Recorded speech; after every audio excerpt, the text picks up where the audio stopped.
entre los asociados y la asociación. ¿Estamos? ¿Se comprenden esos dos conceptos? Muy bien, gracias, Telma. Muy amable. Bueno, Telma me comprendió. 3 son los criterios que la doctrina ha consagrado para establecer la diferencia entre sociedad civil y sociedad mercantil. 1. Hay un criterio profesional.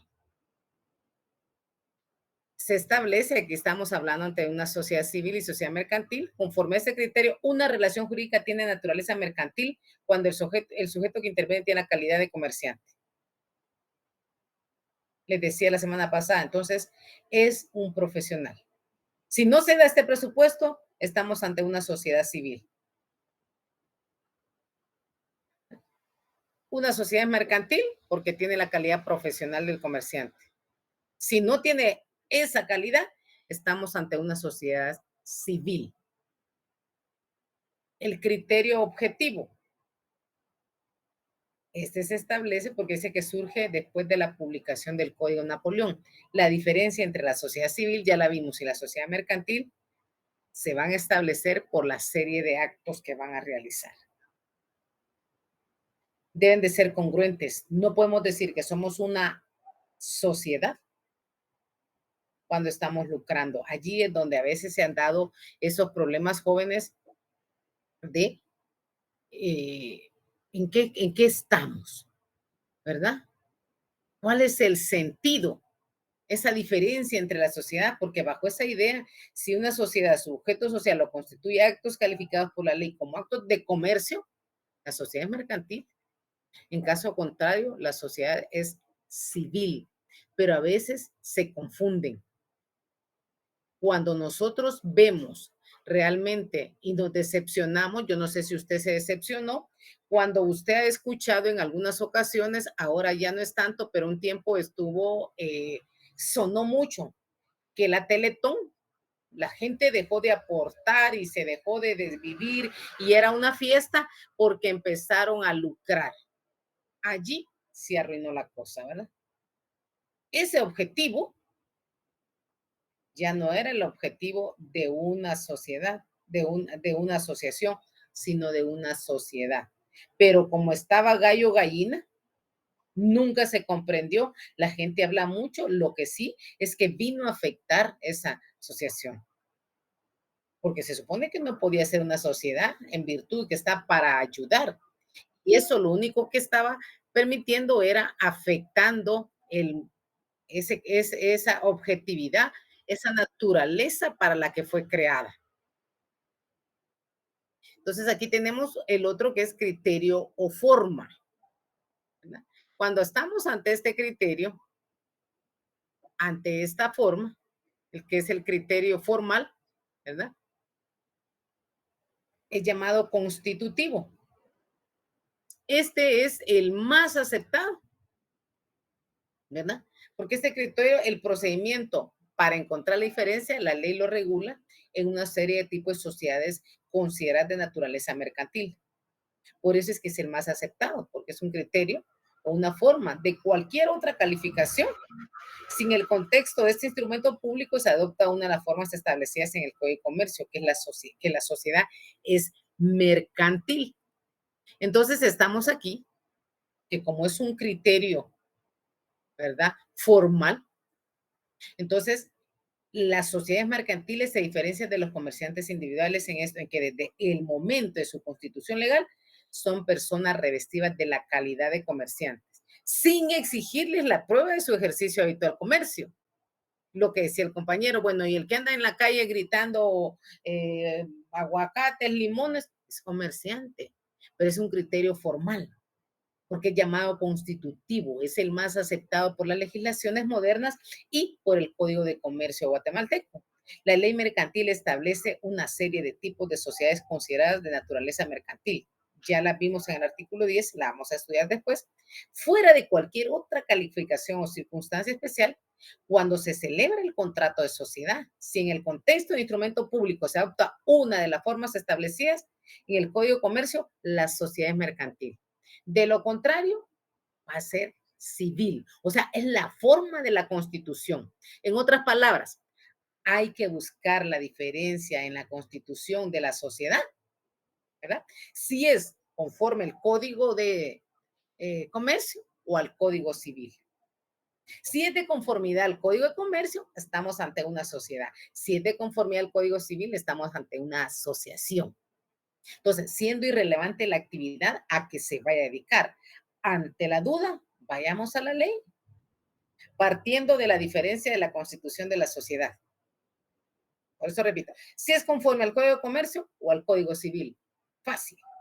Ah, es de conformidad al Código Civil. Ah, bueno, señor, entonces no importa que se dediquen, no nos detenemos a ver si son profesionales del comercio, porque esa investidura ya se encuentra plasmada, ya la establece. Entonces tienen una investidura legal. De esa cuenta, las sociedades mercantiles se diferencian, dijimos, de los comerciantes individuales, en que desde el momento de su constitución legal son personas revestidas de calidad de comerciantes. Y eso lo establecemos y lo vemos en el artículo 3 y se complementa con el artículo 10, que fueron los que leímos la semana pasada. En esto radica el criterio de objetividad, de objetivo y el criterio forma. Aquí tenemos, ¿verdad? Algunos ejemplos de asociación y sociedad. Si usted mira todo esto, esta es una sociedad,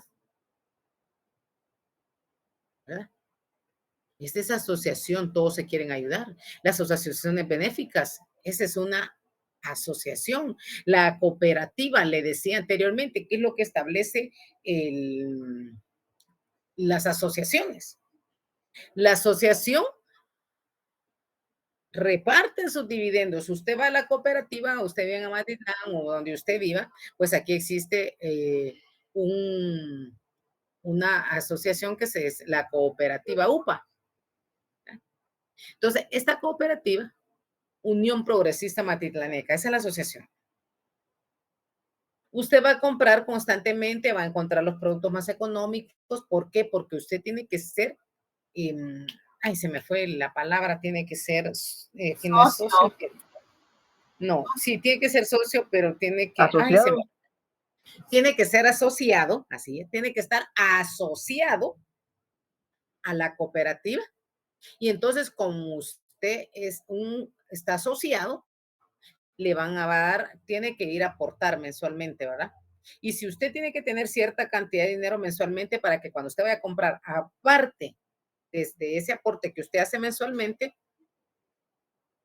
usted va a comprar, aparte de que los productos son más económicos porque es su dinero y mi dinero con el que compran todo, entonces está el supermercado o el súper, como usted le quiera ver. Entonces llegan, les compra usted y sobre eso le hacen un descuento. Todavía le hacen descuento y usted va acumulando. Al final de cada año, en enero, como el 20 de enero empiezan y ya los socios pueden llegar y dice, todos los asociados pueden presentarse a partir del 20 de enero a traer sus dividendos. Entre todos nos repartimos, ¿verdad? Esa ganancia que quedó. ¿Ah? Todos. ¿Qué hizo usted? Lo único que hizo fue ir a comprar, a aportar mensualmente. Entonces, estas son las asociaciones que así se deberían de ver todas. Por eso es que es más económico, ¿verdad? Porque es su dinero.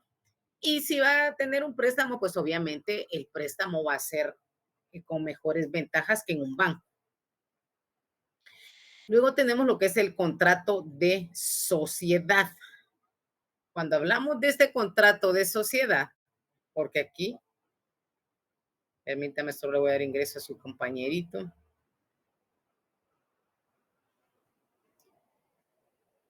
Ahí estamos. Estamos ante un contrato de sociedad. La sociedad mercantil regular es un sujeto autónomo de relaciones jurídicas. Para que haya una sociedad, para que se constituya una sociedad, es por medio de un contrato. Tiene que existir formalmente, debe de inscribirse y para que se inscriba debe estar en un contrato. Tiene que tener una denominación, eso lo vamos a ver más adelante, ahorita solo estamos viendo lo general. Tiene que tener un fondo social, ¿verdad? Entonces, tenemos esta sociedad,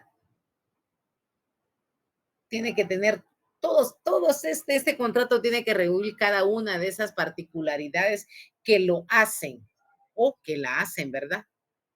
Diferente, que lo hacen diferente porque ya vimos, si vamos ante si nos vamos al código de comercio y ahí está establecido, bueno, entonces vamos a estar frente a una sociedad. Si no, vamos a estar frente a una asociación. Pero para efectos del curso solo vimos esas diferencias, entonces ahora vamos a ver realmente cuál es, cuál es la razón de una sociedad. Y entonces tenemos en este caso que hablamos hace un momento y que tenemos a la vista el contrato de sociedad. Aquí se reparten pérdidas y beneficios. Eso está establecido. Hagamos una sociedad, ustedes. Bueno, eso sí, nos vamos a repartir pérdidas y ganancias. ¿Cuáles son las características del contrato de sociedad? Es consensual. Hay un consenso. ¿Estás de acuerdo en que podemos perder? Sí. Ok, vamos. ¿Por qué es plurilateral? Porque no puede ser solo uno. Es principal porque no depende de nadie para que se pueda llevar a cabo. De cajón, mercantil, es oneroso, es absoluto. ¿Sí? Es de tracto sucesivo porque, ¿verdad? Conforme el tiempo, ¿verdad? Que vaya avanzando. Nosotros vemos aquí, cuando hablamos de ese tracto sucesivo, vamos viendo que de conformidad, ¿verdad? De conformidad. Va avanzando, hay un encadenamiento de esas transmisiones, de esos derechos, ¿eh? De tal manera que es indispensable. Es indispensable el tracto sucesivo, como tiene un carácter meramente formal. Entonces, conforme avanza el tiempo, así se va determinando. Máxime en lo registral, porque como hay un encadenamiento de todo, de las sucesivas transmisiones del dominio que se van dando, entonces van teniendo secuencia una tras otra. Entonces, vemos la importancia. Debe de existir en la sociedad. Si no, eso no le va a funcionar. Eso no funciona. Y luego tenemos el siguiente que es solemne. ¿Por qué solemne? Porque es a través de escritura pública. Los elementos personales del contrato social. Ante ello, tenemos cuáles son esos elementos. Los socios, ¿verdad? Si no hay socios, pues no sirve de nada. El elemento personal de la sociedad lo constituye la persona individual llamado socio. Esta figura es importantísima aquí. Aquí usted tiene que tener, ¿verdad? El conocimiento, ya sea como un socio, como un asesor, como lo que a usted le parezca, pero va a tener usted, ¿verdad? Que saber quién es el socio, que es elemento personal. El elemento personal lo constituye el socio. En las diversas legislaciones que usted pueda leer o que haya escuchado, pues aquí le decíamos hace un momento que se exige la pluralidad. La pluralidad, más de dos ya es multitud, dice la gente. ¿Por qué? Porque conforme esa pluralidad de personas para formar la sociedad, no puede ser una sociedad unipersonal, si no, no va a ser sociedad. ¿Por qué? Porque la razón que el capital social no puede concentrarse en un solo socio. No le permite ese concepto legal de sociedad. Por eso exige la pluralidad de socios. Aparte de ello, la concentración del capital en un socio ya es causa de solución de la sociedad. Véalo en el artículo 137 del inciso del Código de Comercio.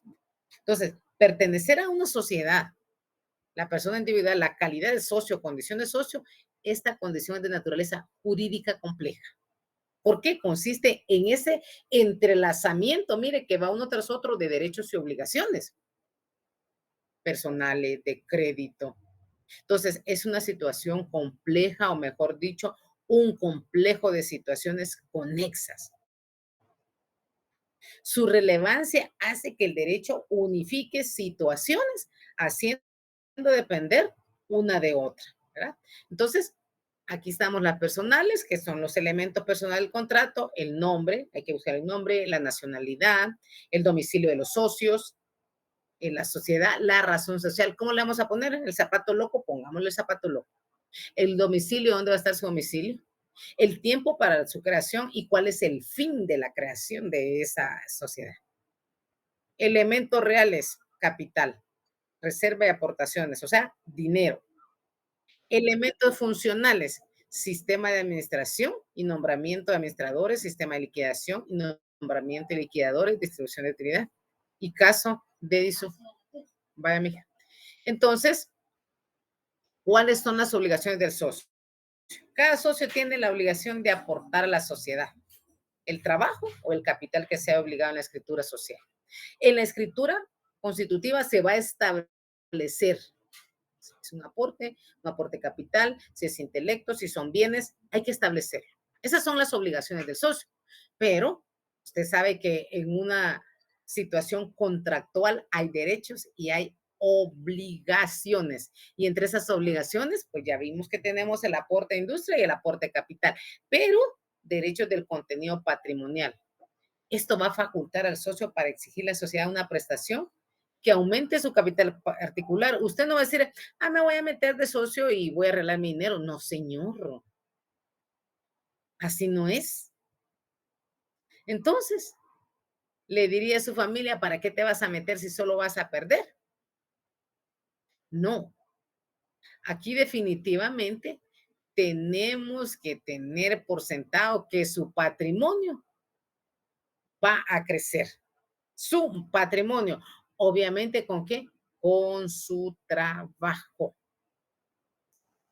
Por eso es que cada socio tiene la obligación de aportar a la sociedad del trabajo, el capital a que se haya obligado. ¿Dónde? En la escritura social, que puede concretarse en dar su fuerza de trabajo en provecho de la sociedad, o bien la entrega de bienes de capital. Entonces, los socios están en la sociedad en posición relativa de igualdad de deberes. Por consiguiente, de derechos de los que se deriva la pretensión del socio, la igualdad del trato, el respeto ante los demás y aun cuando en este principio tiene algunas excepciones, en ningún caso estas podrán excluir a uno o varios socios de la participación en las utilidades. Lo siento, ahí sí no pueden.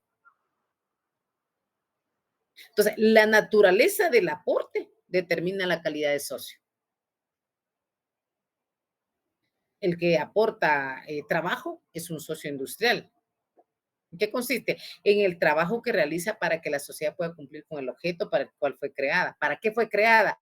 Yo voy a aportar el trabajo. Si incumple o incurre en mora con respecto a, pues, a la que se obligó, va a responder de los daños y perjuicios que cause la sociedad. No se le puede obligar a que trabaje para la misma, es voluntario. Entonces, la capacidad de trabajo es el importante para la efectividad del aporte del socio. Usted ya no quiere trabajar, usted se comprometió, contrate a alguien y póngalo aquí. Mire, yo ya no puedo, yo ya no quiero, yo ya me cansé, yo quiero descansar, solo quiero que lleguen las ganas, pero aquí le voy a pagar a X persona, mire, de mi confianza. Yo lo voy a mandar. Entonces, la obligación del socio industrial es de hacer. No puede desempeñar su labor si no es en beneficio de la sociedad y no puede realizar otras funciones. Pero si tiene el consentimiento de los demás o se pactó, ¿verdad? Para que no haya problema. El artículo 39, déjeme ver si es el 39 para que usted lo anote ahí, porque todos los que le diga le voy a preguntar. 39, ¿de qué está hablando? 3. Ser socio de empresas análogos o competitivas o emprenderlas por su cuenta o por cuenta de terceros, si no es con el consentimiento unánime de los demás socios, esta prohibición no es aplicable a los accionistas de las sociedades. Quiere decir, ¿verdad? que necesita el consentimiento, necesita la aprobación. Vamos con las empresas mercantiles y sociedad mercantil. Se entiende por empresa mercantil el conjunto de trabajo. Fíjese bien, empresa mercantil. Se entiende por empresa mercantil el conjunto de trabajos, elementos materiales de valores incorpóreos coordinados para ofrecer al público con propósito de lucro y de manera sistemática bienes o servicios. La empresa mercantil será reputada como un bien mueble. Como un bien mueble. ¿Eh? Entonces, ¿qué tenemos que entender? Que una sociedad mercantil no es igual que una empresa en Guatemala. Comúnmente solemos, ¿verdad?, confundirnos.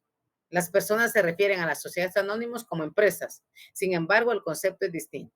Una empresa mercantil es el conjunto de elementos, por ejemplo, el establecimiento, los clientes, la fama, el nombre comercial, la marca, la maquinaria, mercadería, etcétera. Nos estamos refiriendo a la empresa como el núcleo de la actividad comercial. Y una sociedad mercantil puede ser dueña de muchas empresas. Esa es la diferencia. Puede ser dueña de muchas empresas. ¿Cuál es la naturaleza jurídica de la empresa mercantil? Tenemos una teoría atomista. La empresa es una yuxtaposición de ingredientes particulares, ¿verdad? Carentes de unidad jurídica, los que mantienen su individualidad. Esa es la teoría atomista, ¿verdad? Y luego tenemos una teoría. ¿Cuál será la otra? Vamos a ver si no se me están durmiendo, que ya no oía nadie. La unitaria. Unitaria. Muy bien, ahí estamos, muy bien, ¿verdad? Unitaria. Licenciada, ¿Qué manda? disculpe la interrupción. ¿Me puede ampliar qué es yuxtaposición? ¿Qué es? En Solo teoría, les dije el otro día, vamos a dejarlo para, es que no le comprendí, yo creo que solo bájale un poquito de volumen porque les había dicho, ¿verdad que? Dígame, mija, para contestarle una vez. perdón, al final, licenciada. No, ahorita ya paramos, ¿verdad? Sí, pero siempre les había dicho que anoten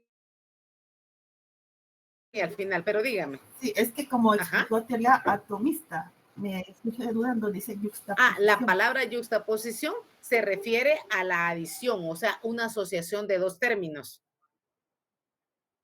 De dos términos o elementos que lo van a conformar. ¿Sí? De tal manera que van a ser uno solo. Por eso cuando usted mira aquí la palabra, le voy a leer, según la teoría de la empresa es una yuxtaposición, o sea, van de la mano. Es un conjunto, para que me comprenda tal vez así un poquito más práctico. Dice que es una yuxtaposición de ingredientes particulares. ¿Y qué es la yuxtaposición? Nos referimos en general a la adición, a la asociación, al conjunto, al enlace de los elementos. ¿Le aclaré o la dejé peor?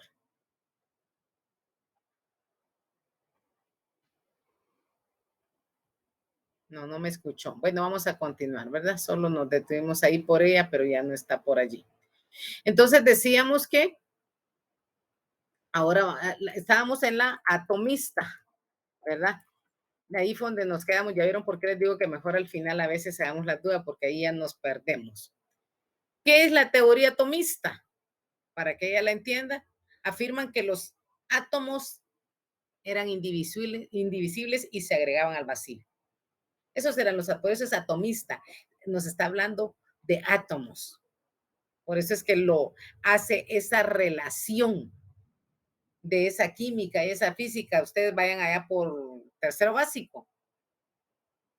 Esa teoría atómica es una teoría científica sobre la naturaleza de la materia, que está compuesta, ¿verdad?, por diferentes unidades. Por eso es que dice que existe una yuxtaposición. Y ahora vemos lo que es la siguiente, que es la teoría unitaria. La empresa es una entidad que solo es dable estudiarla como en totalidad, que sustituye los elementos particulares que contribuyen a formar. O sea, estas son teorías, no quiere decir que así sea. Cada quien tiene su teoría. Y la intermediaria, la empresa es un principio. En un principio es una unidad, pero también puede ser considerada en sus elementos, ¿verdad? Artículo 662, encontramos que se reconoce la unidad de la empresa. Pero si deja de funcionar injustificadamente, sus elementos dejan de estar ligados a una unidad. En conclusión, la empresa mercantil tiene la naturaleza jurídica de una cosa o bien mueble que pertenece a la categoría de las universalidades. Si no, no es empresa. ¿verdad? Recuerde usted, ahí le dejo los artículos para que usted los lea. Y aquí tenemos lo que son los elementos de la empresa. La empresa mercantil posee elementos materiales y inmateriales.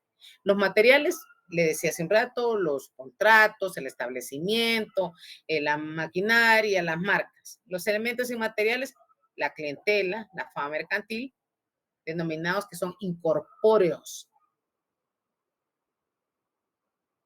El establecimiento se constituye por el lugar en donde tiene su asiento la empresa. Tiene que tener una dirección, tiene que haber un edificio, tiene que haber un lugar.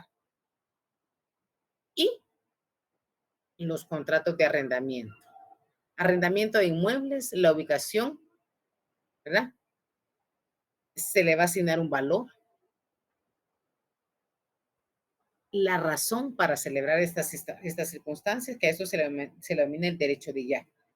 La clientela sería el conjunto indeterminado de personas individuales o jurídicas que mantienen relación de mercadeo con la empresa. Si no hay clientes, no hay empresa.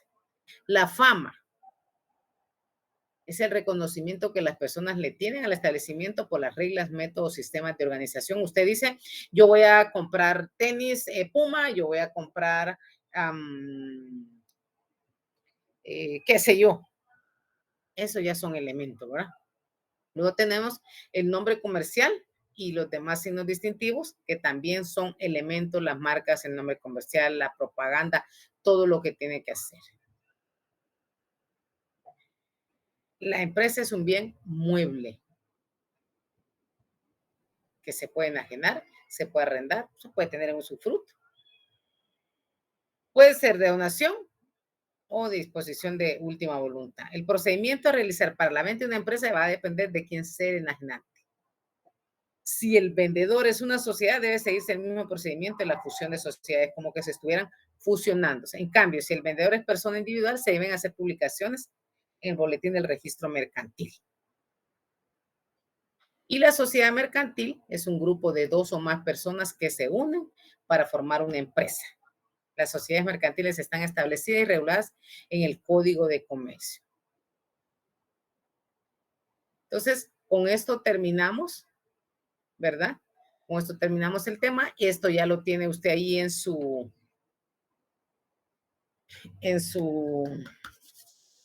Classroom, en su aula virtual. Entonces, pues nos miramos, si Dios así lo permite, el día lunes y ahí resolvemos las preguntitas. Todavía me voy a quedar yo para la foto. Muchas gracias y que Dios me los bendiga. Pasen buena noche, mis amores lindos. Gracias, licenciada. Gracias, Ricardo. Gracias.